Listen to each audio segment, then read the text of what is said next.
SBO is the best. When you sprint, jump, kick, throw, or do a press-up, your body is basically using lever systems to create movement. This is one of the easiest topics to score on once you understand the pattern, because the same logic keeps repeating. Bones act as the levers, joints act as the fulcrums, muscles provide the effort, and the body part or external weight is the load. Once you can spot that pattern, you can analyze almost any movement. By the end of this video, you should be able to identify first, second, and third class levers, draw a simple straight line lever and label the fulcrum, effort, and load, label the effort arm and resistance arm, calculate and interpret mechanical advantage, and link sporting actions to the correct movement terms like flexion, extension, plantar flexion, and dorsiflexion. Let's start with the 5 key words that everything in this topic is built on. A lever is a rigid bar that pivots to create movement. In the body, that is usually a bone. The fulcrum is the pivot point. In the body, that is a joint. The effort is the force applied to move the lever. In the body, that is created by a muscle contracting. The load, or resistance, is what you are trying to move. That could be your body weight, part of a limb, or an external object like a ball or a dumbbell. And the arm is the distance from the fulcrum to either the effort or the load. That is the foundation of the whole topic. If you can correctly place the fulcrum, the effort, and the load, you can answer most lever questions. Now let's move to the 3 classes of levers. There are 3 types: first class, second class, and third class. The easiest way to identify them is to look at what is in the middle. In a first-class lever, the fulcrum is in the middle. So the pattern is effort, fulcrum, load, or load, fulcrum, effort. The key point is that the fulcrum sits between the effort and the load. A simple body example is elbow extension. Think about the upward phase of a press-up. The elbow joint is the fulcrum, the triceps provides the effort, and the load is the body weight being moved through the arm. So if the fulcrum is in the middle, it is a first-class lever. In a second-class lever, the load is in the middle. So the pattern is fulcrum, load, effort. The load sits between the fulcrum and the effort. The classic sporting example is standing on tiptoes, which is plantar flexion at the ankle. The ball of the foot acts as the fulcrum, the body weight is the load, and the calf muscles provide the effort through the Achilles tendon. If the load is in the middle, it is a second-class lever. In a third-class lever, the effort is in the middle. So the pattern is fulcrum, effort, load. The effort sits between the fulcrum and the load. The classic body example is elbow flexion, like a biceps curl. The elbow joint is the fulcrum. The biceps provides the effort, and the load is the weight in the hand, or the weight of the forearm itself. If the effort is in the middle, it is a third-class lever. So here's the quick memory rule. Fulcrum in the middle means first class. Load in the middle means second class. Effort in the middle means third class. That simple pattern is one of the biggest marks in this topic. Next, let's deal with the effort arm and the resistance arm, because these are easy marks if you label them properly. The effort arm is the distance from the fulcrum to the effort. The resistance arm is the distance from the fulcrum to the load. So if you are looking at a lever drawing, you first find the fulcrum. Then the line from the fulcrum to the effort is the effort arm. The line from the fulcrum to the load is the resistance arm. Keep that simple. Fulcrum to effort, fulcrum to load. Now let's move to mechanical advantage. Mechanical advantage tells you whether a lever helps you move a larger load with less effort, which is a force advantage, or whether it helps the load move faster and through a bigger range, which is a speed and range advantage. The formula is simple. Mechanical advantage equals effort arm divided by resistance arm. So you take the length of the effort arm and divide it by the length of the resistance arm. Now let's talk about what the answer means. If the effort arm is longer than the resistance arm, the mechanical advantage is greater than 1. That means the lever gives more force advantage. In other words, it helps move a bigger load with less effort. If the effort arm is shorter than the resistance arm, the mechanical advantage is less than 1. That means it is a mechanical disadvantage for force, but it usually helps with speed and range of movement.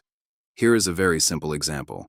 If the effort arm is 40 centimeters and the resistance arm is 20 centimeters, then mechanical advantage equals 40 divided by 20, which is 2. That is a force advantage. If the effort arm is 10 centimeters and the resistance arm is 40 centimeters, then mechanical advantage equals 10 divided by 40, which is 0.25. That is a disadvantage for force, but it helps speed and range. Now link that to the lever classes. Second-class levers often give a force advantage. That is why they are useful for lifting body weight, like when you rise onto your toes. Third-class levers often give a speed and range advantage. That is why they are so common in the body, because sport often needs fast movement and a large range of motion. First-class levers can go either way. It depends on the exact position of the effort compared with the load. So if a question asks you to interpret the mechanical advantage of a lever, do not just calculate it. Also explain what it means. Does it favor force, or does it favor speed and range? Now let's switch from levers to movement analysis. This is where you name the type of movement happening at a joint. The main movement terms you need here are flexion, extension, abduction, adduction, rotation, circumduction, plantar flexion, and dorsiflexion. Let's define them clearly. Flexion means the angle at a joint decreases. The joint bends. Extension means the angle at a joint increases. The joint straightens. Abduction means a limb moves away from the midline of the body. Adduction means a limb moves towards the midline of the body. Rotation at the shoulder means turning around the long axis. Circumduction at the shoulder means a circular movement, where the limb moves in a cone-shaped pattern. Plantar flexion means the toes point down. Dorsiflexion means the toes pull up. If you know those definitions, the next step is applying them to specific sporting actions. Let's start with the press-up. In the downward phase of a press-up, the elbows bend. That means elbow flexion is happening. In the upward phase of a press-up, the elbows straighten. That means elbow extension is happening. So if the exam asks about the upward phase of a press-up, the safe answer is elbow extension. Now football throw-ins. At release, the elbows straighten, so elbow extension takes place. At the shoulder, there is a large arm movement, and depending on the phase, it may be described as flexion or circumduction. But if the question points specifically to the elbow, keep it simple and say extension on release. Now running. Think about running in phases: landing and push-off. At the knee, the leg bends on landing, so that is knee flexion. Then it straightens to drive forwards, so that is knee extension. At the ankle, the toes are pulled up more on landing, which is dorsiflexion. Then the foot pushes down into the ground to drive off, which is plantar flexion. So for running, you should be thinking knee flexion and extension, plus ankle dorsiflexion and plantar flexion. Now kicking a football. As the leg swings forwards, the thigh moves forwards at the hip. That is hip flexion. As the lower leg whips through to strike the ball, the knee straightens. That is knee extension. At the ankle, the foot is usually pointed down and locked at contact. That is plantar flexion. So a very strong exam phrase is, knee extension occurs during the striking phase of the kick. Next, the standing vertical jump. During takeoff, the hips straighten, so that is hip extension. The knees straighten, so that is knee extension.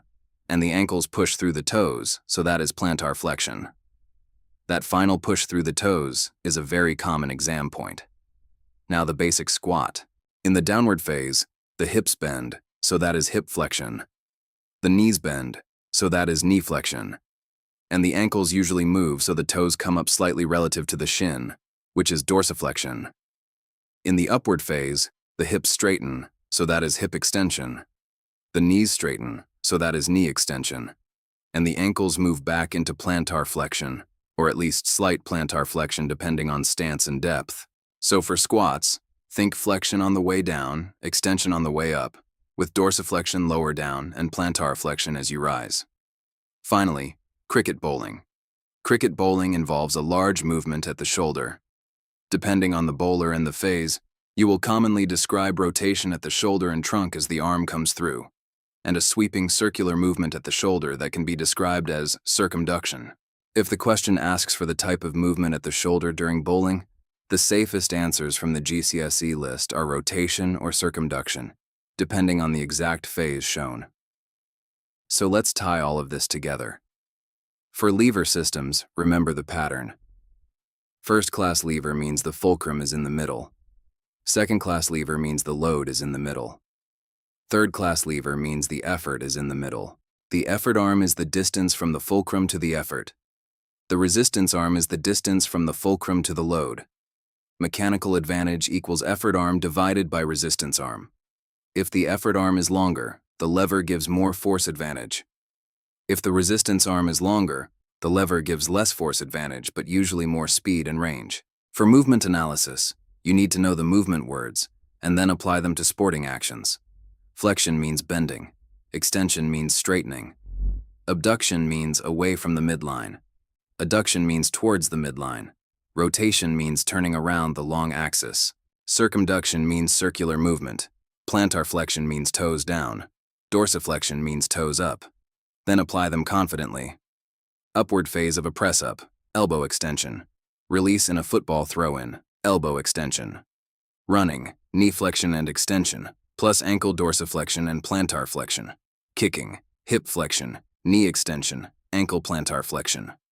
Standing vertical jump, hip extension, knee extension, ankle plantar flexion.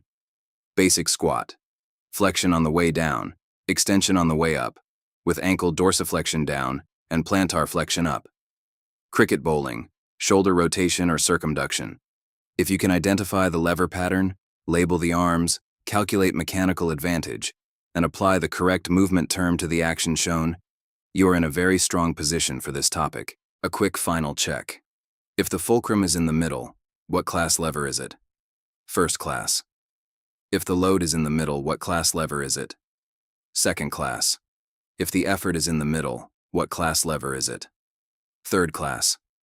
If the effort arm is longer than the resistance arm, does that favor force or speed? It favors force.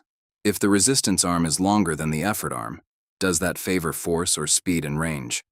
It favors speed and range. If the elbows straighten in a press-up, what movement is that?